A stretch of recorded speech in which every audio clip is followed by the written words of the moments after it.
Hello dear learners.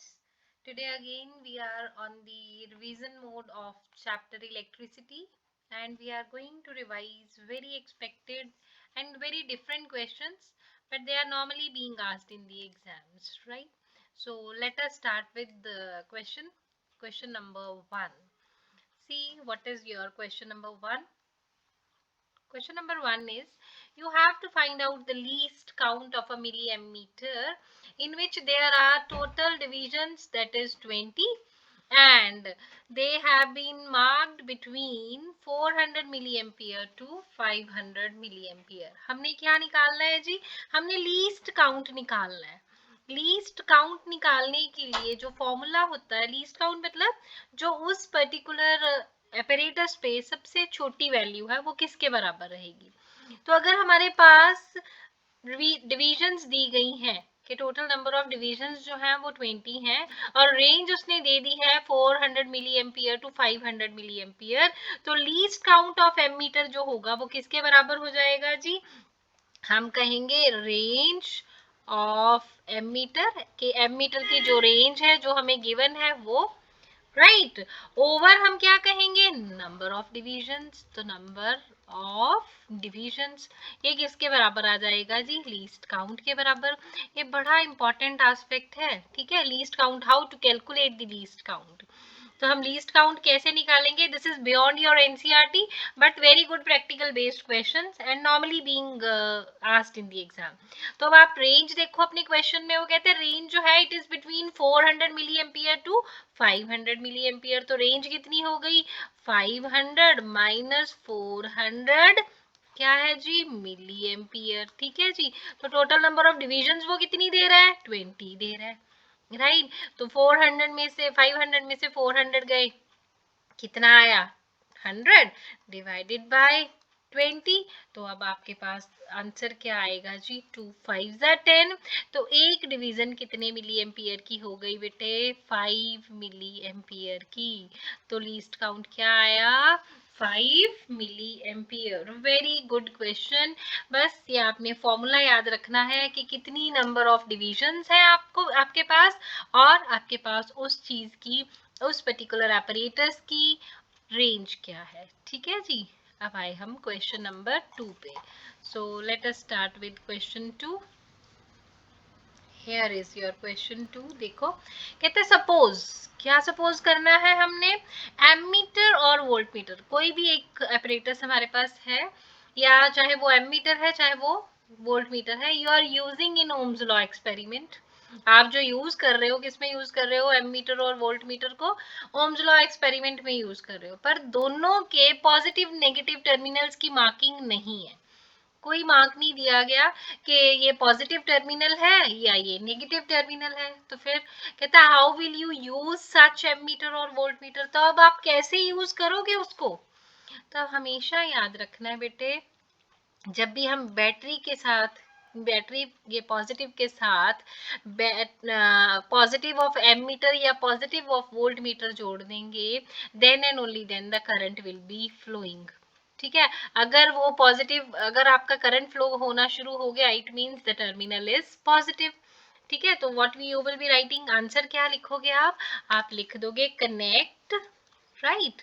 क्या connect करोगे जी आप? Connect positive terminal. किसका पॉजिटिव टर्मिनल? बैटरी का, of the battery, with one end of, one end of. किसका and? या चाहे एमीमीटर ले लो चाहे वोल्ट मीटर ले लो. बस एक चीज आपने तो सिर्फ कंफर्म ही करना है ना कि करंट फ्लो करेगा या नहीं. ठीक है.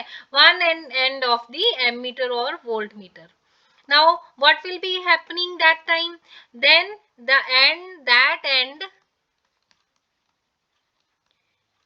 will be positive from which the current will flow, from which the current will enter या will start flowing.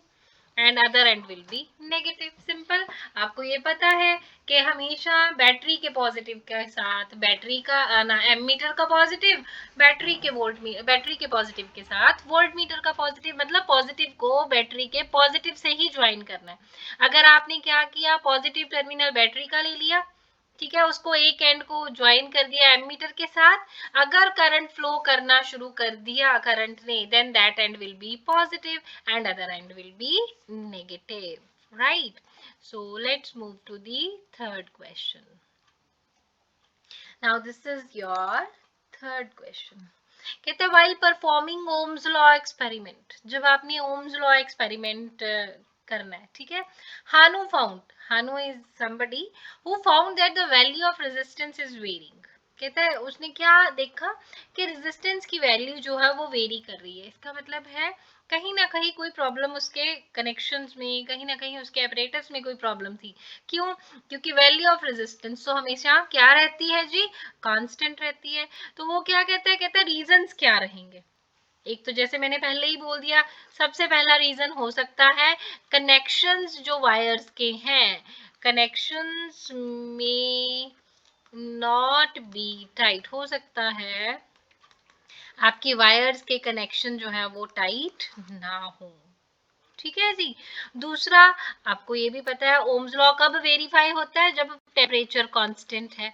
तो हम ये कह सकते हैं हो सकता है टेम्परेचर वेरी कर रहा हो, चेंज इन टेम्परेचर हो रहा हो, ठीक है, क्योंकि ओम्स लॉ की जो वेरिफिकेशन है वो किस चीज पे डिपेंड करती है, मेनली कांस्टेंट टेम्परेचर पे डिपेंड करती है, राइट।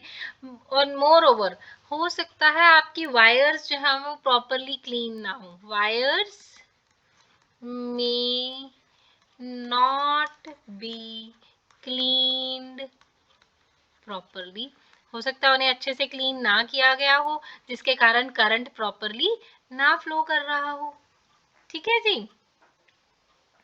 और एक और चीज भी है कि आप हो सकता है कि बहुत देर से आप करंट पास कर रहे हो, जिसके कारण जो है उस पर्टिकुलर एपरेटस का जो टेम्परेचर है वो चेंज कर गया हो, ठीक है ना।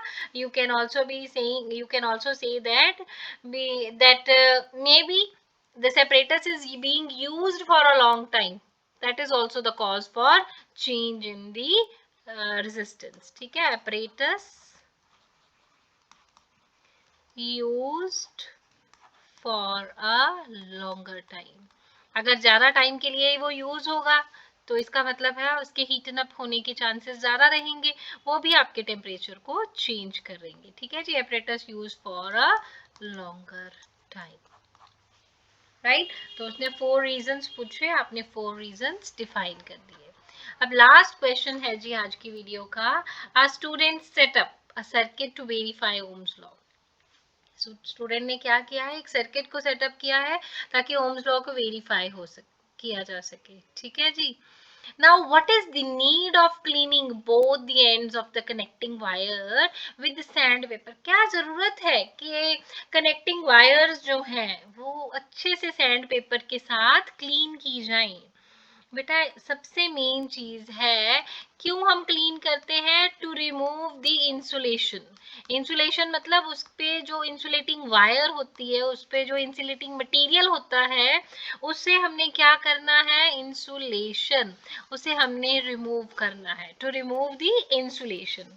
And moreover, we really want to get bright and shining copper wire, to get bright and shining copper wire, उससे क्या होगा, उतनी अच्छा आपका जो रीडिंग्स है अच्छी आएंगी और आपका एक्सपेरिमेंट उतने ही अच्छे से परफॉर्म हो पाएगा, राइट। So this is